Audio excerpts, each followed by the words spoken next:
欢迎收看00后农村女孩给孕晚期姐姐做酸辣鸡爪的一天。嗨，早上好，我姐昨天念叨一天了，她要吃酸辣柠檬鸡爪，但是给她找了都没找到。看今天起早给她称了2斤鲜鸡爪，早上给她自制柠檬鸡爪，现在开做。这个指甲一定要去掉，感觉不是很干净。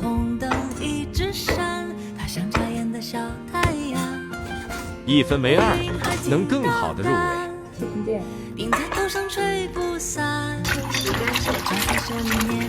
焯水，一定要冷水下锅。生姜跟葱给它去腥，再来一点点花椒。最重要的肯定是小料汁儿，先剥点蒜，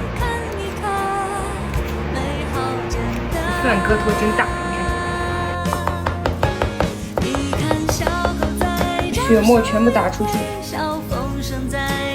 打成这样，再煮10分钟，煮成这样就可以了。再煮它就软了，不好吃了。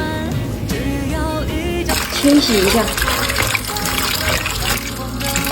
看，软乎乎的。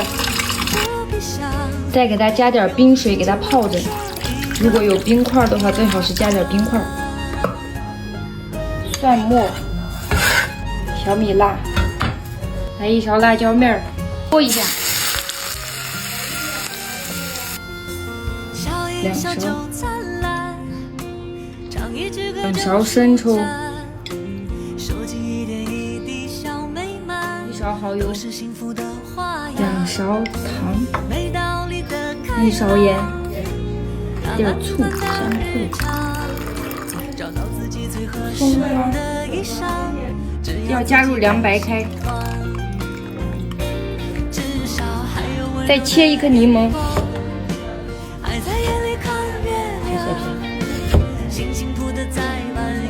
这给它浇上去，给它抓拌均匀。我姐爱吃黄瓜，再给它切点黄瓜，在冰箱里给它放2个小时就可以开吃了。你又在看直播啊？吃的鸡爪？快去看看冰箱里我的好了没，烦死了，烦死了。看着好有食欲呀，还放了一点洋葱进去，好不好吃？爽，酸酸的，辣辣的，好吃。大哥，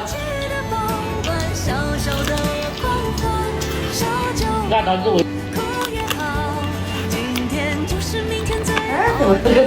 好不好吃？